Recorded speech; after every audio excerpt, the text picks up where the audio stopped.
Everybody. My name is Gregor Thierry, and today I will be presenting my case study, which is the 2015 corruption scandal.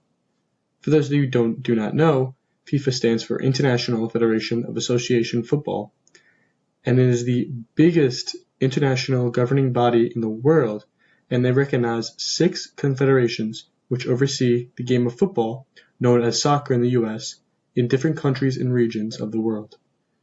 For this presentation, it is to know the Confederation of the North, Central America, and Caribbean Association Football, the Union of European Football Associations, the Confederation of South America Football, and the Central America Football Union.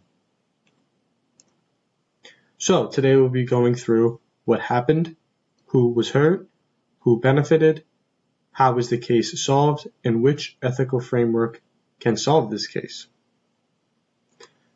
So to start off with, what happened?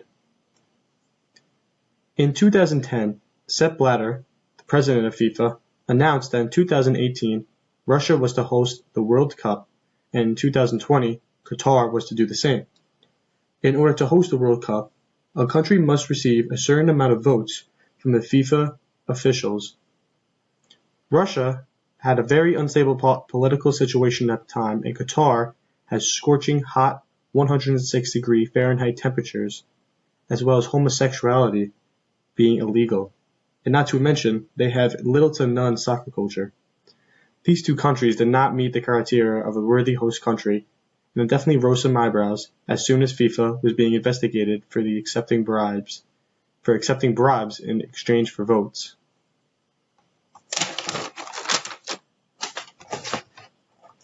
Five years later, the Department of Justice disclosed a 47-count, 164-page criminal indictment charging 7 FIFA executives with having received $150 million in bribes over a period of more than 2 decades.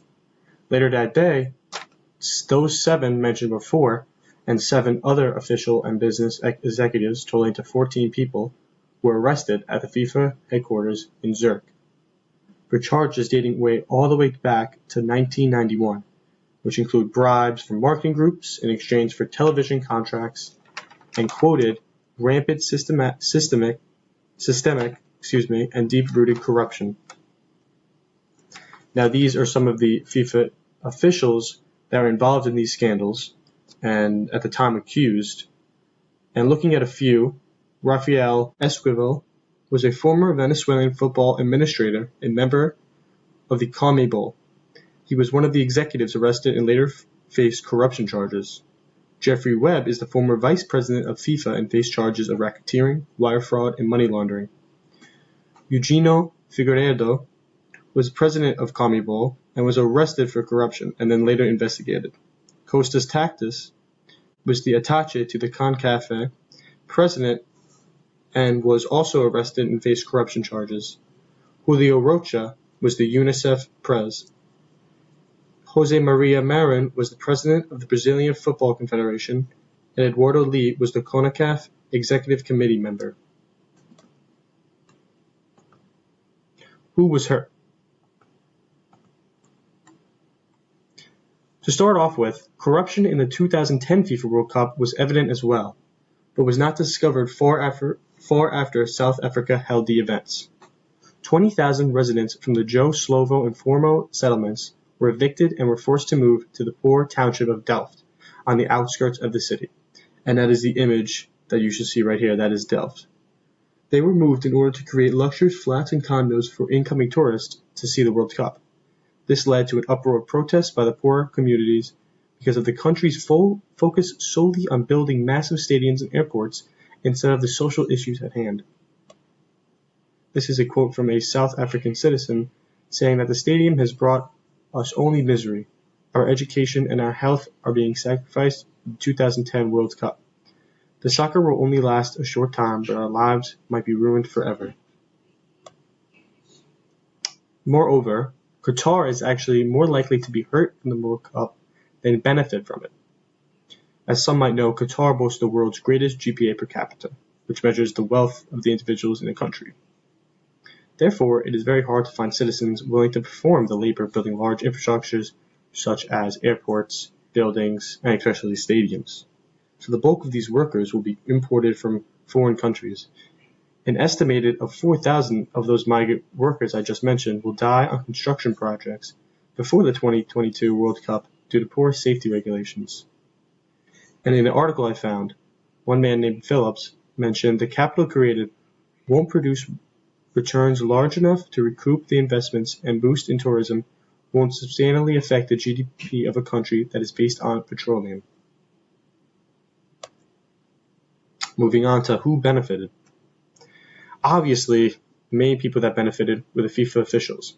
In the top right-hand corner, you could see Jack Warner, the FIFA vice president, and in the bottom right corner, you see Chuck Blazer, a former member of FIFA's executive committee.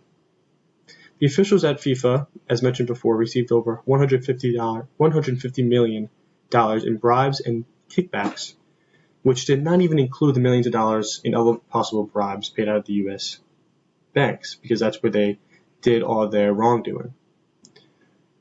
As mentioned, Jack Warner is said to have received $5 million in exchange for his vote in favoring Russia, and Chuck Blazer actually came clean and pleaded guilty to taking bribes in the World Cup voting process. These bribes date all the way back to 1992, where he accepted a bribe in exchange for a vote in the 1998 and 2000 World Cup, as well as broadcasting rights. So like I said before, this wasn't just in 2018 and 2022 World Cups. This is for much previous World Cups. Eugenio Figueiredo, the FIFA vice president, Jeffrey Webb, the president of CONCACAF, and Nicolas Leoz, the former president of CONMEBOL, were also benefited highly from this wrongdoing. Russia and other countries also benefited. For instance, countries who made payments to FIFA in order to receive votes benefited greatly, with the exception to Qatar from the previous slide. For instance, Russia was found in a new report on the economic impact of the tournament, said the boost for Russia's GDP could almost be between 1.62 trillion rubles, which is $26 billion, and 1.92 trillion rubles, which is $30.8 billion over 10 years from 2013 to 2023. You can see the impact of the 2018 World Cup on Russia's GDP.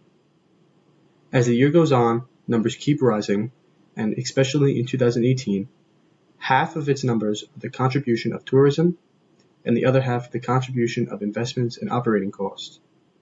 This number is a little higher than 2017, and from 2019 to 2023 they level out but still say fairly high. The other countries that submitted bids to host these World Cups would not receive any benefits, such as England, who had the strongest bid in 2010.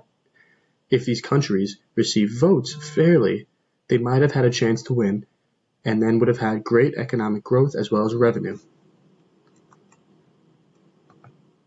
How was the case resolved? FIFA officials and business executives were given out bans as well as huge lump sums of fines. For example, Sepp Blatter resigned 4 days after his re-election and is currently serving a 6-year ban from FIFA activities. Jeffrey Webb, a former vice president of CONCACAF, pled guilty to racketeering conspiracy, 3 counts of wire fraud, and more. He ultimately forfeited more than $6.7 million. Sergio Jade, vice president of CONMEBOL, also forfeited all funds on his deposit in his U.S. bank account. One might ask, why his U.S. bank account? Because that is where the crimes went down in the U.S.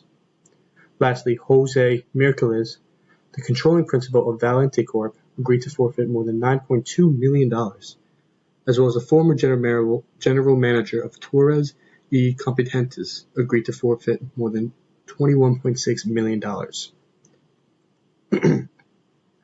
In those names mentioned before, Rafael Esquivel was banned for life from FIFA and released from jail on a $7 million bail in 2015. Costas Tactis was also banned by the FIFA Ethics Committee and sentenced to 15 months in prison. Jose Marin was sentenced to jail for 4 years in 2018. All defendants were faced up to 20 years in prison and all paid hefty fines. A lot of their fines and sentences were pushed under the rug and not allowed for the public to see. Which ethical framework will solve this case?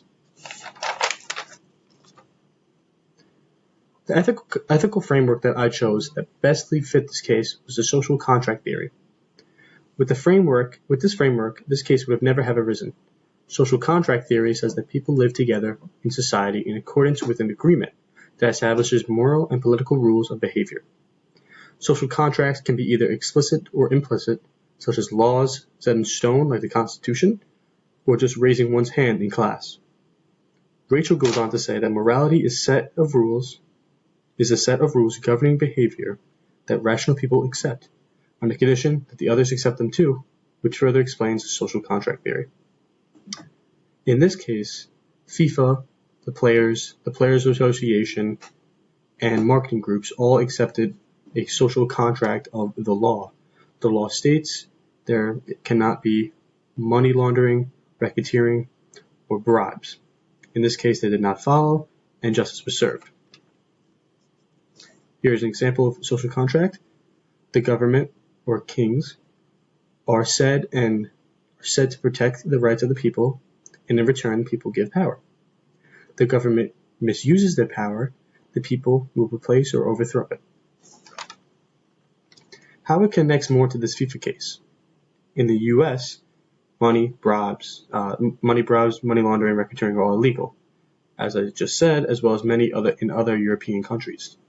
These crimes were the basis of the entire scandal, and if FIFA's officials, countries, and the marketing companies followed the social contract theory, then these laws would have never been broken, and the case would have never existed.